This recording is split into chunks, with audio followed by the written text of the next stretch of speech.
ก่อนอื่นทั้งหมดขอแสดงความ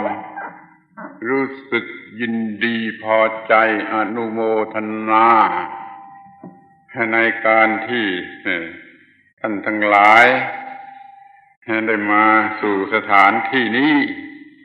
ในลักษณะอย่างนี้โดยสรุปในแง่หนึ่งก็ว่าเป็นเกียรติสูงสุดแก่สถานที่นี้ก็ผมเวลานี้อยู่ในลักษณะทุพพลภาพสบายดีไม่เจ็บปวดอะไรแต่ว่าไม่มีแรงบางเวลาแม้จะลุกจากที่นอนนี่ก็ยังลุกไม่ค่อยจะไหวไม่มีแรงแค่นั้นเองคล้ายๆกับว่ามันถึงคราวที่มันหมดแรงแต่มันไม่มีโรคภัยไข้เจ็บอะไรที่ปรากฏรบกวนไม่มีแรงก็ขอแสดงความยินดีอนุโมทนาไปตามแบบผู้ที่ไม่มีแรงแล้วขออนุโมทนาขออภัยในการที่ไม่มีอามิสปฏิสันฐานเลี้ยงดูอะไรได้แล้วก็ขอต้อนรับโดยธรรมะปฏิสันฐานตามที่จะทำได้ด้วยการพูดจาและขอถวายหนังสือเล็กๆองค์ละเล่มทุกองค์และทุกคนที่เป็นอุบาสกอุบาสิกาในฐานะเป็นธรรมะปฏิสันฐานขอให้อ่านให้หลายเที่ยวจะเข้าใจอ่านครั้งแรกอาจจะไม่เข้าใจเมื่ออ่านหลายเที่ยวก็จะเข้าใจท่านเข้าใจแล้วก็ลองพยายามปฏิบัติดูทีละนิดทีละนิดขอทีละนิดทีละนิดไม่ใช่ทีเดียวตลอดไปแล้วก็ทำไม่ได้ด้วยทีละนิดทีละนิดเป็นขั้นๆไปตอนนี้มันจะสอนดีที่สุดเพียงแต่อ่านหรือฟังมันก็ได้นิดเดียวคือจำได้แล้วก็ลืมมาคิดจนเข้าใจนี่มันก็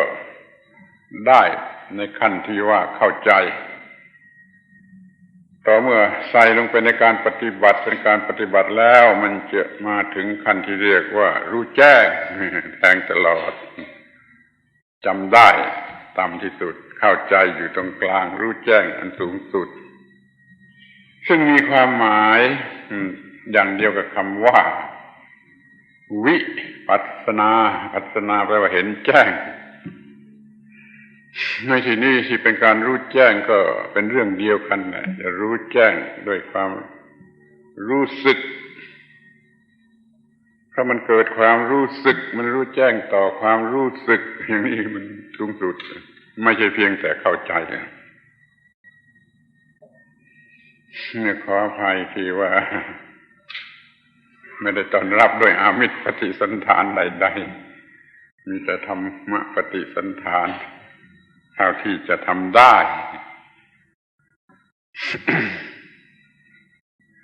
ทีนี้ผมก็ขอแสดงความยินดีปรีดาปราโมทย์อนุโมทนาเป็นอย่างยิ่งในการจัดการทำที่เป็นไปเพื่อความเจริญรุ่งเรืองมั่นคงแห่งกิจกรรมที่เรียกว่าวิปัสสนาคันธทุระนี่เป็นเบื้องต้นแล้วมันจะไม่มีผลถึงที่สุดถ้ามันไม่มีวิปัสสนาเราก็ช่วยกันส่งเสริมให้มันถึงที่สุดโดยการมีวิปัสสนาเรื่องนี้ผมอุทิศชีวิตมาตลอดเวลาตั้งแต่พศ 75นะ2475นะเท่ากับว่า50 กว่าปีมาแล้วนี่25มัน32ก็มัน57 ปีมาแล้วที่ผมสนใจขวนขวายส่งเสริมสิ่งที่เรียกว่าวิปัสสนาเพราะความเห็นว่าคันธทุระมันกำลังเป็นหมันมันไม่ได้งอกงามไปถึงวิปัสสนาสมัยนั้นตอนนั้นเมื่อ57 ปีมาแล้วนะเกือบจะไม่มีใครพูดกันถึงคำว่าวิปัสสนามีกระเซ็นกระสายอยู่บ้างทางภาคอีสานภาคกลางภาคใต้นี่ยังไม่มีใครได้ยินหรือสนใจหรือว่าจะมีสำนักวิปัสสนาก็ไม่มีที่วิปัสสนาแบบเก่าแก่โบราณก่อนการโน้นก็สูญสิ้นไปแล้ววิปัสสนาแบบโบราณที่อาจารย์แต่โบราณเขาก็ทำกันเขาก็อีกแบบหนึ่งสืบกันมาโดยไม่มีปริยัติผมเคยขอฟังเขาให้เขาอธิบายให้ฟังบางองค์บางท่านที่มีชีวิตอยู่มันก็เป็นเรื่องสืบปรำปรามากเกินไปไม่สำเร็จประโยชน์เห็นสีเห็นดวงเห็นอะไรไปทางโน้นไม่ ไม่ได้จะกำจัดกิเลสโดยตรงที่นี่ก็คิดว่าจะทำอย่างไรดีไม่รู้จะไปหาครูบาอาจารย์ของวิปัสสนาที่ไหน ก็เลยตั้งใจว่าเอาแหละสร้างสถานที่ขึ้นเพื่อกิจการนี้โดยเฉพาะคือสวนโมกจะเอาครูบาอาจารย์มาจากไหนที่เป็นบุคคลหาไม่ได้ก็หาเอาจากพระไตรปิฎกแบบหลักเกณฑ์ต่างๆที่มีอยู่ในพระไตรปิฎกเอามาร้อยกรองรวบรวมขึ้นเรียกว่าหนังสือตามรอยพระอรหันต์เรื่องตามรอยพระอรหันต์นั้นเป็นเรื่องเพียงว่าพร้อมที่จะทำวิปัสสนาคือมีศีลมีทุดงค์มีพร้อมเสร็จแล้วก็พอถึงตอนวิปัสสนาแท้ๆก็ใช้หนังสือที่เรียกเดี๋ยวนี้ว่าคู่มืออานาปานสติต้องมาชนกันข้าวสองเรื่องก็จะเป็นสมบูรณ์ตอนแรกก็สนใจสติปัฏฐาน4มหาสติปัฏฐาน4ต่อมาพบพระสูตรที่สั้นที่เรียกว่าอานาปานสติสูตรซึ่งพระพุทธเจ้าตรัสว่าเมื่ออานาปานสติ16 ขั้นนี่สมบูรณ์สติปัฏฐาน4ก็สมบูรณ์สูตรนี้สั้นมีการปฏิบัติ16 ขั้นติดต่อกันไปตามลำดับชัดเจนที่สุด4 หมวดละ4 ขั้นส่วนมหาสติปัฏฐานสูตรนั้นไม่รู้จะทำอย่างไรไม่ได้บอกหลักปฏิบัติบอกแต่ชื่อธรรมะสำหรับจะปฏิบัติเป็นหมวดมากมายหลายสิบตั้ง100 กว่าเพียงแต่อ่านก็3 ชั่วโมงก็ไม่จบก็เป็นอันว่าถือว่าอานาปานสตินะหัวใจของมหาสติปัฏฐานแล้วก็จุดชนวนขึ้นอย่างนี้มันก็ค่อยๆมีขึ้นจนกระทั่งเป็นนำมาจากพม่าบ้างหรือว่าฟื้นฟูมาจากทางภาคอีสานบ้างเราก็ค่อยๆมีวิปัสสนากันขึ้นมาในประเทศไทยพระเจ้าคุณสมเด็จพุทธาจารย์เป็นผู้มีอำนาจว่าการปกครองนั่นก็ได้เปิดสำนักวิปัสสนาอยู่ทั่วประเทศนี่วิปัสสนามันก็เกิดขึ้นแล้วก็เจริญรุ่งเรืองขึ้นตามลำดับที่จะทำได้ตามสำนักที่จะทำได้ก็เรียกว่าหลายแบบจะเสียเวลาที่จะไปพูดว่าแบบไหนถูกแบบไหนผิดพูดได้แต่ว่าแบบที่ดับทุกข์ได้เลยถูกแบบไหนทำแล้วดับทุกข์ได้บรรเทากิเลสลดกิเลสดับกิเลสนั้นแบบนั้นถูกเอาที่นั้นเป็นเกณฑ์ไม่ต้องมีประกาศนียบัตรรับรองหรืออะไรนี่เรื่องของวิปัสสนาโดยรูปแบบ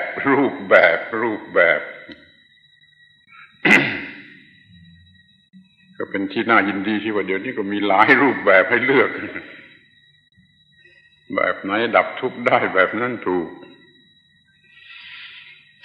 ทีนี้ก็อยากจะขอให้มันมากกว่านั้นให้มันเป็นวิปัสสนาสำหรับทุกคนอยู่ที่เนื้อที่ตัวของทุกคนไม่ต้องรูปแบบไม่ต้องสำนักนั้นสำนักนี้ก็ได้ขอให้มีวิปัสสนาที่บุคคลทุกคนทุกคนทุกคนจริงๆ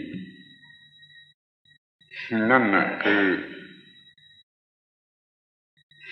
การเห็นพระพุทธเจ้าแล้วการมีพระพุทธเจ้าอยู่กับเนื้อกับตัวโดยแท้จริง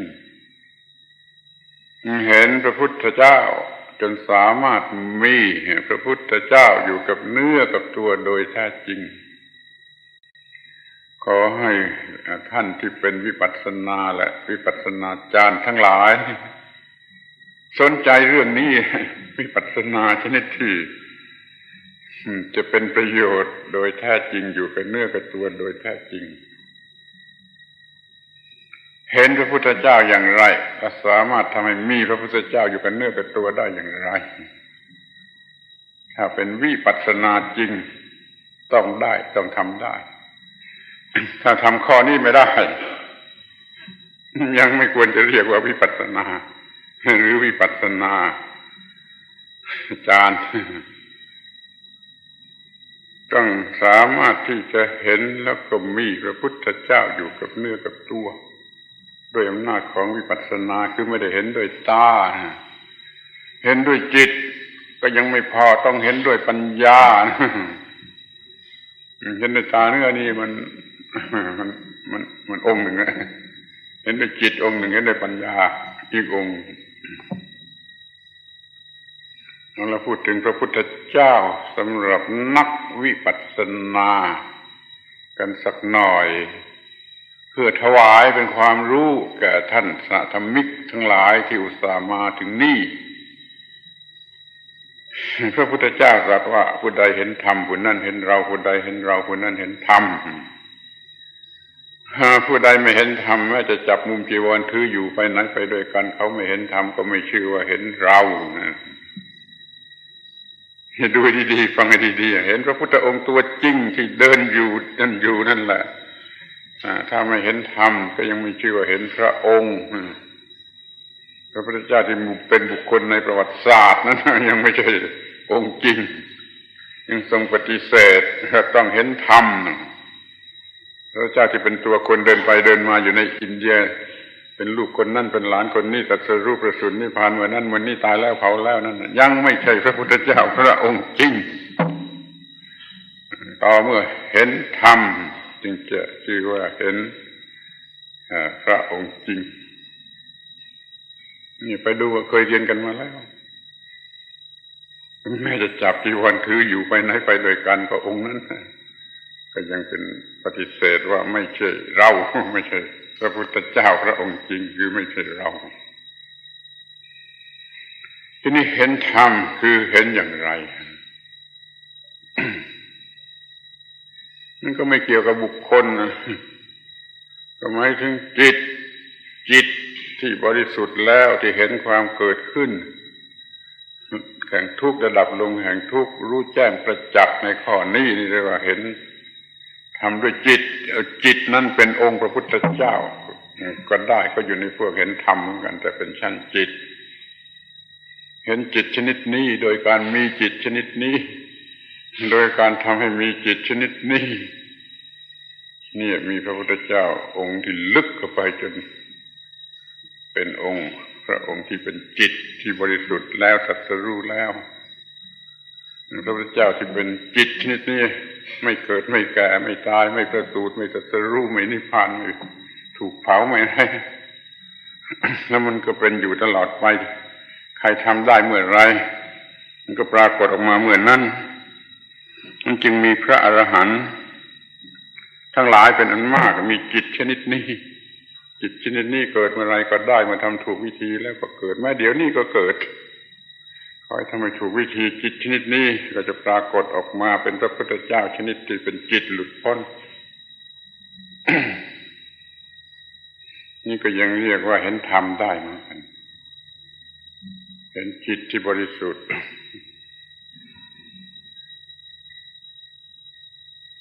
ที่นี่องค์ที่สาม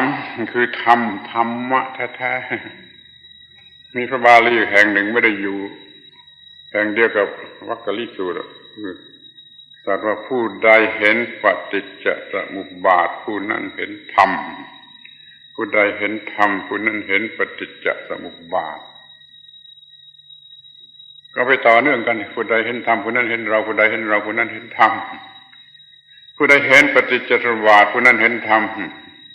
ผู้ใดเห็นธรรมผู้นั้นเห็นเราเพราะฉะนั้นผู้ที่จะเห็นพระพุทธองค์ชั้นลึกสุดโดยแท้จริงคือเห็นธรรมที่เป็นปฏิจจสมุปบาทเรื่องนี้ค่อนข้างละเอียดถ้าไม่ศึกษาดีก็ยากที่จะรู้จักแต่สรุปได้สั้นๆว่าพอที่จะรู้จักกันได้ทุกคนปฏิจจสมุปบาท นั่นคืออะไรเห็นได้ที่ไหนปฏิจจสมุปบาทนี่เรียกอีกอย่างหนึ่งที่กว้างกว่าเรียกว่าอิทัปปัจจยตาใช้กับทุกสิ่งที่เกิดขึ้นระดับไปอีกอย่างหนึ่งเรียกว่าปฏิจจสมุปบาทใช้กับสิ่งที่มีชีวิตเป็นสุขเป็นทุกข์ได้เพราะมันมีจิตใจนี่เรียกว่าปฏิจจสมุปบาทแต่โดยเนื้อแท้นั่นก็คือเห็นอาการที่มันอาศัยกันแล้วเกิดขึ้นแล้วอาศัยกันแล้วดับลงนี่สองอาการนี้เรียกว่าปฏิจจสมุปบาทถ้าเห็นปฏิจจสมุปบาทนี่คือเห็นอย่างนี้ก็เรียกว่าเห็นธรรมวิปัสสนาเพ่งดูเห็นอาการที่มันอาศัยกันแล้วเกิดขึ้น แห่งวัตถุล้วนๆก็ดีแห่งจิตใจจะมีความทุกข์ก็ดีคืออาศัยกันแล้วดับลงนี่คือปฏิจจสมุปบาทพระวิปัสสนาจารย์เพ่งปฏิจจสมุปบาทจนเห็นอาการอย่างนี้ ก็เห็นอย่างเดียวกับวันนั้นวันที่พระพุทธเจ้าอย่างบุคคลท่านตรัสรู้คืนตรัสรู้นั้นท่านพิจารณาปฏิจจสมุปบาทโดยทุกอาการตลอดคืนรุ่งขึ้นก็ตรัสรู้เป็นพระพุทธเจ้า มองดูอาการที่อาศัยกันแล้วเกิดขึ้นอาศัยกันระดับลงของอาการทั้งหลายตลอดสายแห่งปัจจัยอาการ12อย่าง11อย่างแล้วแต่จะเรียกนี่เห็นปฏิจจสมุปบาทคือเห็นธรรมนี่ขอให้อ้อนวอนท่านทั้งหลายจดจำคำข้อนี้ที่พระพุทธเจ้าตรัสเองเมื่อใดเห็นปฏิจจสมุปบาทเมื่อนั้นเห็นธรรมเมื่อใดเห็นธรรมเมื่อนั้นเห็นปฏิจจสมุปบาทเดิมหน้าของวิปัสสนานี่ง่ายมากจะมองเห็นอาการที่อาศัยกันแล้วเกิดขึ้นเป็นอย่างนั้นอย่างนี้อาศัยกันแล้วก็ดับลงโดยเฉพาะแห่งความทุกข์ดูทั้งโลกก็เป็นอย่างนี้ดูส่วนไหนก็เป็นอย่างนี้ดูส่วนที่เป็นวัตถุก็เป็นอย่างนี้แต่ที่สำคัญต้องดูส่วนจิตใจที่รู้สึกเป็นทุกข์เป็นสุขได้ถ้าเกิดขึ้นระดับลงไม่มีอะไรนอกจากเรื่องทุกข์ถ้ามีการเกิดระดับก็เป็นเรื่องทุกข์ แต่อย่าลืมว่าไอ้ตัวปฏิจจสมุปบาทเห็นอาการที่อาศัยกันเกิดขึ้นอาการอาศัยกันดับลงนั่นจะมีอยู่ทุกปรมาณูคำว่าปรมาณูเราก็หมายถึงส่วนละเอียดส่วนเล็กสุดท้ายที่แบ่งอีกไม่ได้เป็นปรมาณูอย่างในภาษาวิทยาศาสตร์ปรมาณูทั้งหลายประกอบกันขึ้นเป็นจักรวาลเป็นทั้งหมดนี่ทุกๆปรมาณูมีอาการอาศัยกันเกิดขึ้นอาศัยกันดับลงทุกๆปรมาณูที่ร่างกายคนเรานี่ก็มีปรมาณูความเป็นอย่างนั้นก็มีอยู่ในร่างกายเรา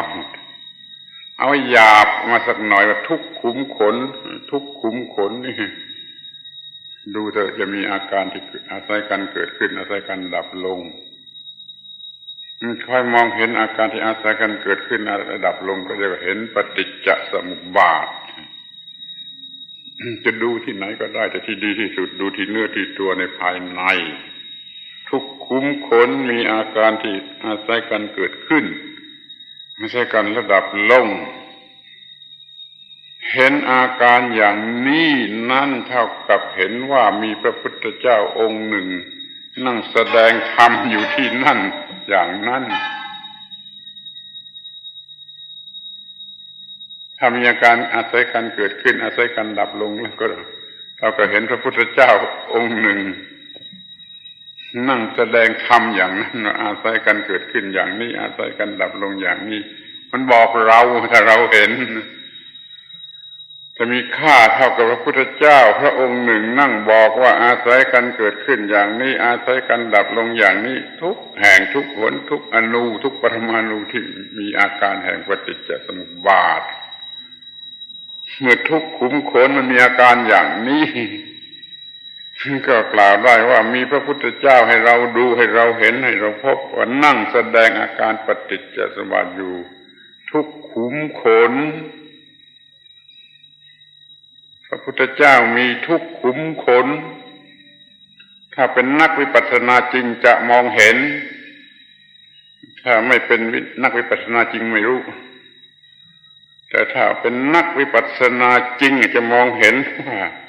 มีอาการอาศัยกันเกิดขึ้นอาศัยกันดับลงเหมือนกับมีใครมานั่งบอกอยู่ตรงนั้นคือพระพุทธเจ้านั่นเองอาการนั่นคือธรรมะที่พระองค์ตรัสว่าผู้ใดเห็นปฏิจจสมุปบาทผู้นั้นเห็นธรรมะผู้ใดเห็นธรรมะผู้นั้นเห็นเราถ้าก็มีพระเจ้าองค์หนึ่งนั่งอยู่ทุกขุมขนคอยบอกเกิดขึ้นอย่างนี้ดับลงอย่างนี้จึงพูดว่าถ้าเป็นนักวิปัสสนาจริงที่สามารถเห็นพระพุทธเจ้าในทุกขุมขนเพราะแต่ละขุมขนมีอาการของปฏิจจสมุปบาทอันนี้มันหยาบไปหน่อยนะคือไม่หยาบไม่ละเอียดถ้าละเอียดก็จะทุกปรมาณูเพราะว่าในขุมขนมันไม่หลายปรมาณูหนึ่งมันทุกปรมาณูมีอาการอย่างนี้ถ้าอย่างนี้ก็ทุกปรมาณูที่ประกอบกันขึ้นเป็นจักรวาลกว้างขวางก็คือทั่วไปพระพุทธเจ้ามีอยู่ทุกคนทุกแห่งทั่วไปในทุกปรมาณูที่ประกอบกันอยู่เป็นจักรวาลขอบอกเป็นส่วนตัวหน่อยว่าพวกเซนเขาถือเอาใจความนี้ได้ก่อนเรายังโง่และล่าหลังตามอยู่เพิ่งจะได้พูดเพิ่งจะได้ยินกันเมื่อผมได้ยินคำแรกของไอ้คำสอนฝ่ายเซนของบางนิกายว่าพระพุทธเจ้ามีอยู่ทุกคนทุกแห่งก็ว่าอย่างนี้เกิดความรู้สึกว่านี่มันบ้านี่มันแกล้งพูดมาพูดเล่น ข้างกันไว้อย่างนั้นต่อมาผมมาพบพระพุทธภาษิตข้อนี้เห็นปฏิจจสมุปบาทก็เห็นธรรมะคือเห็นเรา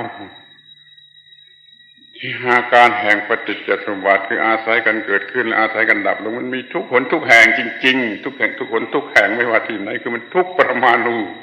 ที่ประกอบกันขึ้นเป็นจักรวาลนี่มันละเอียดกว่าทุกขุมขนไปเสียอีกถ้าเป็นวิปัสสนาจริงๆนักวิปัสสนาจริงๆจะต้องเห็นถึงขนาดนี้เห็นพระพุทธเจ้าได้ทุกขุมขนที่ประกอบกันอยู่เป็นคนแล้วทุกขนทุกแห่งทุกปรมาณูนี่ขอให้รับคมของวิปัสสนานี่ให้คมไปถึงขนาดนี้เช็ดแว่นตานักวิปัสสนาให้ใสกระจ่างให้เห็นถึงอย่างนี้รวมกำลังจิตของสมาธิให้มากที่สุดจนเพียงพอจะเห็นอย่างนี้ แล้วก็จะเป็นนักวิปัสสนาโดยแท้จริงสามารถมองเห็นพระพุทธเจ้าได้ในทุกปรมาณูอย่างน้อยที่สุดในทุกขุมขน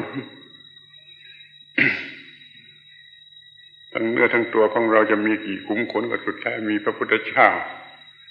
คือในความธรรมะคือปฏิจจสมุปบาทอยู่ที่นั่นเหมือนกับมีพระพุทธเจ้าองค์หนึ่งนั่งแสดงธรรมอยู่ที่นั่น โดยอาการของปฏิจจสมุปบาทว่ามันเกิดขึ้นอย่างนี้มันดับลงอย่างนี้นั่นเห็นพระพุทธเจ้าทุกขุมขนคือทุกแห่งที่มีอาการของปฏิจจสมุปบาทที่ไหนบ้างที่ไม่มีอาการของปฏิจจสมุปบาทช่วยหาดูในโลกนี้ในจักรวาลนี้หรือทั้งสวรรค์ภพพรหมอะไรด้วยทุกคนทุกแห่งที่ไหนบ้างที่ไม่มีอาการของปฏิจจสมุปบาทมันจึงเลยพูดได้ว่าพระพุทธเจ้ามีอยู่ทุกแห่งที่มีอาการของปฏิจจสมุปบาทเห็นปฏิจจสมุปบาทก็เห็นธรรมะเห็นธรรมะก็เห็นเรานี่ขอฝากไว้ในฐานะเป็นธรรมะปฏิสันฐานของผมผู้ยากจนไม่มีอามิสปฏิสันฐานจะต้อนรับท่านทั้งหลายเป็นบรรณาการของคนยากปฏิสันฐานด้วยสิ่งที่เรียกว่าธรรมะตามที่ได้สังเกตศึกษามารู้เห็นอย่างไรก็ขอถวายอย่างนั้นแก่เพื่อนสหธรรมิกด้วยกันคฤหัสถ์ก็ได้พระบรรพชิตก็ได้ด้วยแต่เป็นสหธรรมิกปฏิบัติธรรมเสมอกันอย่างเดียวกันได้โปรดรับเอาไปพิจารณาดูว่าพระพุทธเจ้ามีอยู่ทุกคนทุกแห่งจริงหรือไม่หรืออย่างน้อยที่สุดพระพุทธเจ้ามีอยู่ทุกขุมขนจริงหรือไม่โดยสรุปสั้นๆว่าที่ไหนมีอาการแห่งปฏิจจสมุปบาทที่นั่นมีธรรมะซึ่งเป็นองค์พระพุทธเจ้าคือนั่งบอกธรรมะนั่งแสดงธรรมะอยู่อย่างนี้และหวังว่าเพื่อนสหธรรมิกพระวิปัสสนาจารย์ทั้งหลายจะได้มี ความแหลมคมแห่งวิปัสสนาเห็นได้โดยประจักษ์ว่าพระพุทธเจ้ามีอยู่ในที่ทุกคนทุกแห่ง ทุกปรมาณูหรืออย่างนั้นก็ทุกขุมขนเมื่อเห็นอย่างนี้แล้วจิตเป็นอย่างไรเมื่อเห็นเป็นเพียงอาการเกิดขึ้นดับลงเพราะอาศัยเป็นปัจจัยแก่กันแล้วเห็นอย่างนี้แล้วมันหมดตัวตนไม่มีที่ตั้งแห่งอุปาทานที่เกิดขึ้นว่าเป็นตัวตนในขันธ์ทั้งห้านี้เกิดไม่ได้อีกต่อไปนั่นคือการบรรลุธรรมะตามลำดับแห่งการละอุปาทานได้อย่างไรเป็นพระโสดาบันก็ละได้ตามแบบพระโสดาบันเป็นพระสกิทาคามีก็ละได้ตามแบบพระสกิทาคามีเป็นพระอนาคามีก็ละได้ตามแบบของพระอนาคามีเป็นพระอรหันต์ก็ละได้ตามแบบของพระอรหันต์แต่มันมีสรุปความอยู่ว่ามันละตัวตนได้เท่าไหร่ด้วยการเห็นปฏิจจสมุปบาทนั้นทำให้ละตัวตนได้มันเห็นเป็นอาการอาศัยกันแล้วเกิดขึ้นอาศัยกันแล้วดับลงไม่ต้องมีตัวตน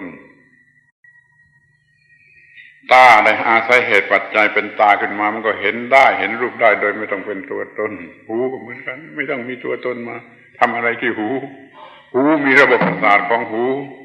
อาศัยกันตามปฏิจจสมุปบาทหูก็ยินเสียงได้โดยไม่ต้องมีตัวตนไม่ต้องเป็นตัวตนไม่ต้องเอาตัวตนไหนมาทำงานที่หูจมูกลิ้นกายใจก็เป็นอย่างเดียวกันนี่เรียกว่าไม่มีตัวตนในอายตนะภายในภายนอกกระทั่งในขันธ์ทั้งห้าไม่มีตัวตนหมดอุปาทานว่าตัวตนก็บรรลุมรรคผลตามลำดับแห่งความหมดมากหมดน้อย ขอให้พิจารณาถึงธรรมะอันเป็นปัจจัยแก่ความหมดตัวตนคือการเห็นปฏิจจสมุปบาทจงเห็นอาการแห่งปฏิจจสมุปบาทในทุกๆปรมาณูหรือพูดกันธรรมดาหน่อยก็ทุกขุมขนไม่มีอะไรผมขนเล็บฟันหนังอะไรอาการ32ดินน้ำไฟลมอะไรก็ตามทุกปรมาณูมันเป็นอาการแห่งปฏิจจสมุปบาทไม่มีตัวตนละตัวตนได้โดยสิ้นเชิงทั้งที่เป็นนามและทั้งที่เป็นรูปเรื่องมันก็จบกัน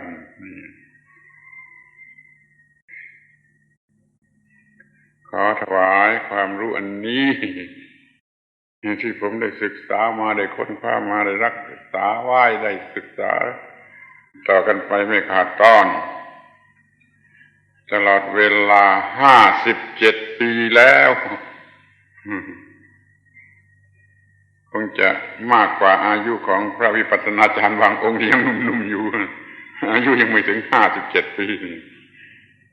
เป็นผลงานที่ผมสนใจค้นคว้ามาเป็นเวลา57 ปีแล้วจะตีราคาก็โกงมากหน่อยไม่ตีราคาแล้วไม่ใช่ของขายของให้ของแจกฟรีขอถวายไปทุกองค์ว่าจึงรับความคมของวิปัสสนาให้แจ่มใสกระจ่างถึงที่สุดมองเห็นว่าอาการแห่งปฏิจจสมุปบาทมีอยู่ทุกปรมาณูทุกขุมขนมีที่ไหนก็มีพระพุทธเจ้าองค์หนึ่งนั่งแสดงธรรมว่าอย่างนั้นอยู่ที่นั่นจึงมีพระพุทธเจ้าอยู่ในที่ทุกแห่งที่มีอาการแห่งปฏิจจสมุปบาทก็คือทั่วไปไม่มียกเว้นเลยขอให้เห็นพระพุทธเจ้าพระองค์นี้ที่มีอยู่ในที่ทุกหนทุกแห่งที่เป็นพระเจ้าองค์สุดท้ายองค์ที่ลึกสุดท้ายองค์แรกเป็นบุคคลลูกพระเจ้าสุโธทนะพระนางมายาครองราชสมบัติอย่างนั้นตรัสรู้อย่างนั้นนิพพานอย่างนี้นั่นเป็นเรื่องคนพระเจ้าอย่างบุคคลพระพุทธองค์ตรัสว่าไม่ยังไม่ถ้ายังไม่เห็นธรรมไม่เห็นพระเจ้าไม่จะเห็นคนนั่นเดินไปเดินมาอยู่ในอินเดียนี่พระเจ้าอย่างบุคคลชั้นนอกสุดลึกไปชั้นจิตที่ตรัสรู้ลึกก็ไปสู่คือธรรมธาตุธรรมธาตุธรรมธาตุแห่งปฏิจจสมุปบาทที่เป็นกฎของปฏิจจสมุปบาทก็ดีที่เป็นภาวะปรากฏการณ์อยู่ก็ดีของปฏิจจสมุปบาทนั่นเรียกว่าธรรมธาตุผู้ใดเห็นปฏิจจสมุปบาทผู้นั้นชื่อว่าเห็นธรรมผู้ใดเห็นธรรมผู้นั้นเห็นเรานี่พระพุทธเจ้าท่านตรัสเองอย่างนี้ขอให้ทุกท่านพยายามเห็นปฏิจจสมุปบาทแล้วก็เห็นธรรมแล้วก็เห็นพระองค์องค์สุดท้ายที่ละเอียดเหลือประมาณจนอยู่ได้ทั่วจักรวาลหรือทุกๆประมาณเรื่องของเราก็จบผมก็ไม่มีแรงจะพูดแล้วเรียกว่ามันไม่มีแรงกันนั้นเวลานี้ต้องขอยุติการบรรยายขอบพระคุณท่านทั้งหลายที่มาอุตส่าห์มาเยี่ยมมาถึงที่นี่ขอบพระคุณให้เกียรติยศแก่สถานที่นี้อุตส่าห์มาเยี่ยมให้มีอะไรที่อยากจะดูก็นิมนต์เถอะจะดูโบสถ์ดูสวนโมกข์ข้างนอกดูอะไรก็แล้วแต่ที่จะเป็นประโยชน์ในทางการศึกษาให้ยิ่งขึ้นไปผมต้องขอยุติการพูดเพราะมันหมดแรงที่จะพูด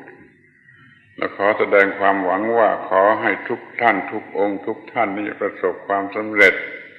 ในวัตถุประสงค์มุ่งหมายของการเจริญวิปัสสนาถอนตนออกจากความทุกข์ได้โดยสมควรแก่การปฏิบัติทุกรูปทุกนามเถิดทั้งนี้ด้วยอำนาจของพระพุทธเจ้าที่มีอยู่ทั่วทุกขุมขน